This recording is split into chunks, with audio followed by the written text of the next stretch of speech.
Hey, hi everyone, welcome back. So, guys, as you all know that we were studying about the various features that you have on APM 2.x versions. One of the crucial feature or the important feature that we need to know is how to swipe up or down using this 2.x versions. The one thing that we need to know is whenever we are using a 2.x versions of a APM, by default we are upgrading to 8.x versions of a APM Java client, from where the touch actions whichever we used earlier were not working here. Then definitely there should be a workaround for us to use to perform this swipe up, swipe down, left, right, swipe left, swipe right, double tapping, all these operations. We should have a mechanism to deal with it. So how are we gonna deal with these operations? See, consider these as swag labs. I want to swipe up and down. So this is what my requirement is. In the today's session, we just want to see how exactly we can do this swipe up and as well as a swipe down operation as part of our APM 2.x. So the point out over here is there are series of actions that we need to do, and at last all these series of actions we are gonna convert it into a single action basically. Okay, we are gonna convert it into a single action. And another thing that we need to notice here is consider that if at all I want to perform a tap operation, or consider this operation itself which is a swipe up. So at some portion of the screen you need to press, and from there you need to move up to another coordinate, and from there we can perform this up operation, right? On a high level I can consider that, let me draw it here. Consider this is your mobile instance. You need to press here, and then you need to move up, and then here we need to wait for few seconds so that this operation will be performed. So it means you need to do a tap operation here, and from there you are moving up, and then here, which means that the center of the screen we are starting, and from there we are taking above. Here the whole thing will be derived with respect to the various sets of coordinates that we are going to use. To demonstrate this particular example, what I have done is I created a simple program where I have set an instance with respect to the Android driver by passing the various set of capabilities that are required for me to establish a connection with the source lab. Okay, and right now, as I have mentioned, as we all know that in the older versions also, the key thing is in getting the screen coordinates. Hence, what I am doing right now means driver dot manage dot a window dot get size. I want to get the size of that particular screen. As it is a size, I'm storing it in a dimension basically. Dimension d is equal to, I was just storing this particular instance. After that, what we were doing means, if you consider the center, where we can consider as a height and as well as a width. So here d dot get width, and I want to multiply it with 0.5, considering that it's gonna be my starting coordinate as a start x. Okay, I'm considering it as a starting coordinate as an x. Perfect, I'm casting that particular one. And as well as int start y. Okay, start y is equal to d dot get a height into 0.5.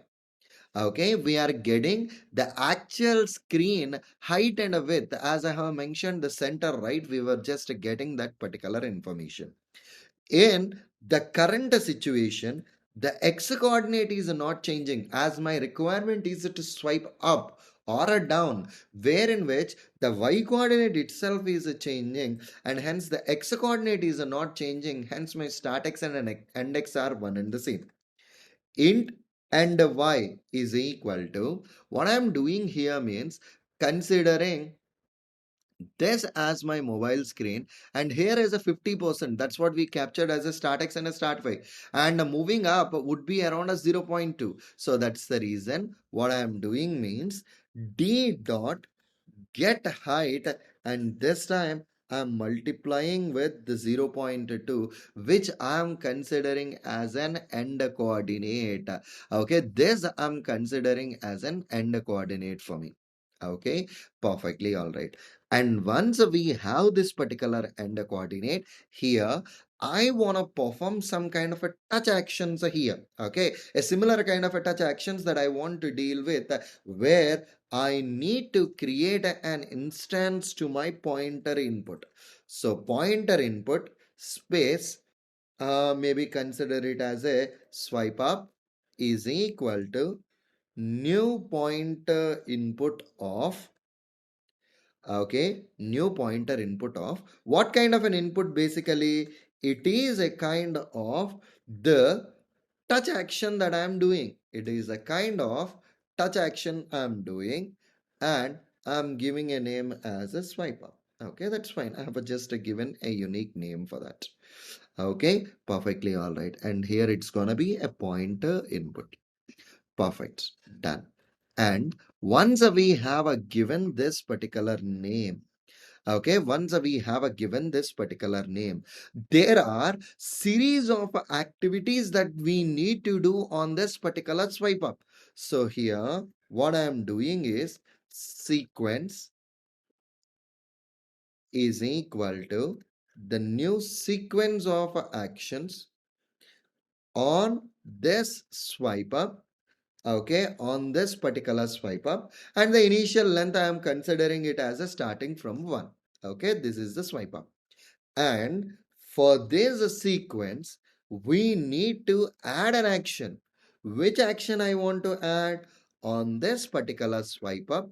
First of all, on this particular swipe up, I want to move my cursor.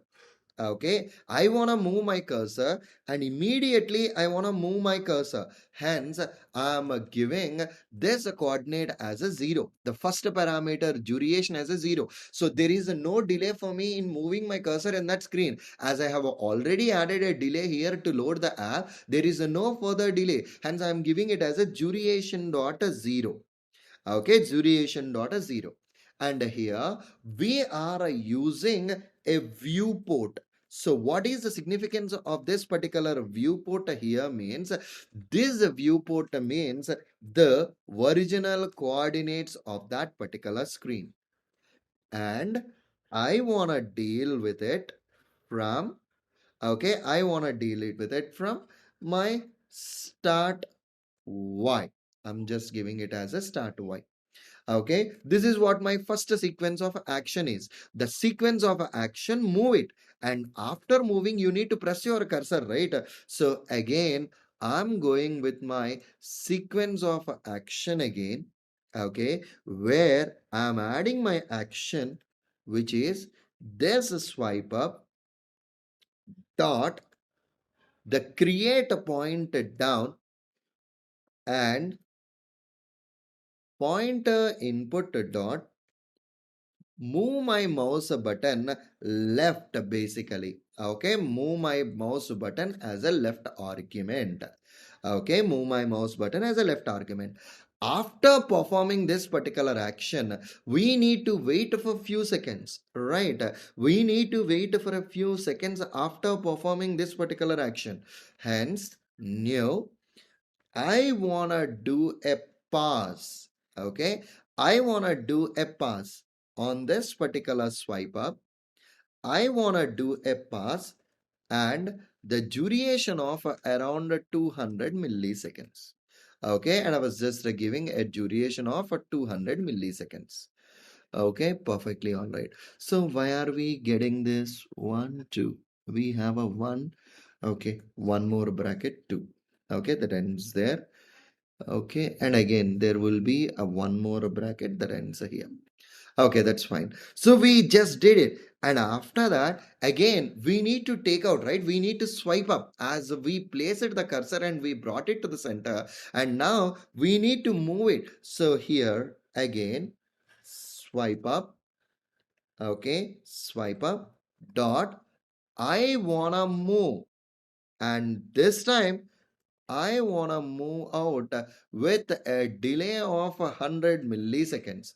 After tapping on it, wait for 100 milliseconds, and this time the pointer input dot origin dot a viewport, it's gonna be one and the same. And this time I wanna move to my end y. Okay, I wanna move to my end y. So it's starting from start y and it's ending at end y. That's it. Okay, it's starting at a start y and it's ending at a end y. That's it. Perfectly all right. And after that, even we need to take out the cursor from there. Hence, what I am doing means sequence dot swipe up dot create a pointer up basically. Okay, create pointer up, and here pointer input dot mouse button dot left as arguments. Okay, dot left as an arguments. Okay, this is not required. That's it.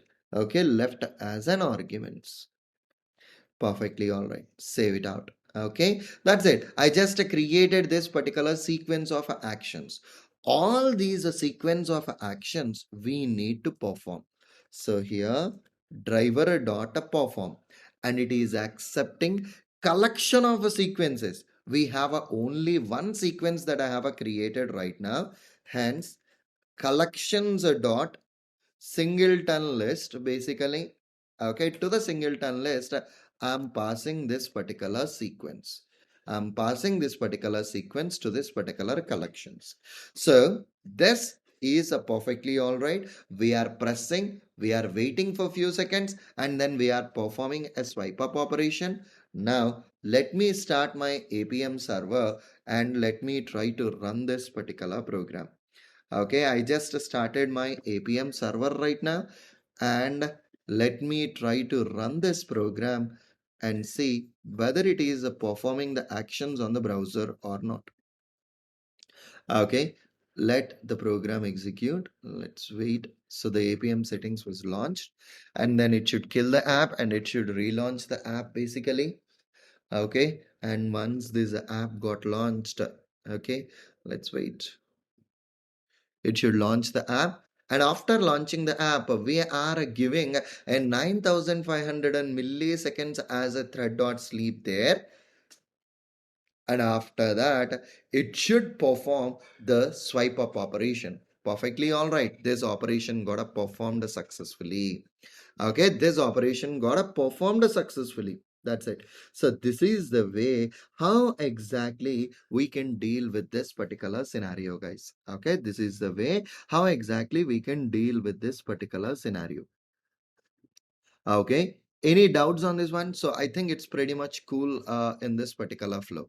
Okay, this pretty much good enough that we have a scene right now. Okay, in in continuation with that, what additionally we can do is this is a one action, and we can also create a one more action just below that. Okay, just below that, that it will perform swipe down. This is performing a swipe up, right?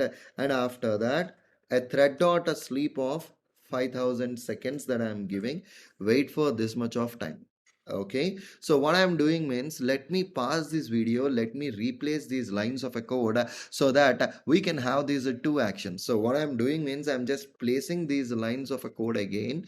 Okay, I'm just placing these lines of a code, copy these lines and paste it here. One is performing a swipe up, right? I will just rename these things so that it will perform a swipe down. Let me pause it and rename this content for a while. Okay, so guys, if you observe right now, I just copied these lines of a code here and I renamed it as a swipe down and a swipe down here, the sequence one and the sequence one. And this time the place that we were doing is we were starting from end, which is from the top to bottom. So that's the reason. End y and the start y, these are the coordinates that I have changed. And here, instead of sequence, I changed it to a sequence one. And here the sequence ones that I have changed. That's it. I just renamed the whole content, and when I try to run this particular script as a Java application this time, it should perform the swipe up and as well as a swipe down. Both the operations should be performed by our program. Let us see how exactly it's going to deal with it. Let me share my screen. It performed the swipe up, and after a few seconds, it should perform the swipe down operation too. Perfect. So this is the way how exactly we can use it. So in your program, wherever you want to use this swipe up and a swipe down, you can just copy these lines of a code and you can utilize it. Okay, so there's a swipe up operation we have used in a frameworks when we are implementing some scenarios. We used this logic there. Okay, perfectly all right. And here, if you observe right now, the pointer input, the sequence of actions, all these things we are gonna reuse for the next few lectures, like a double tap operation, a tap operation. In all those cases, we are gonna reuse these topics, guys. Okay, perfectly all right. See you again in the next session. Thank you.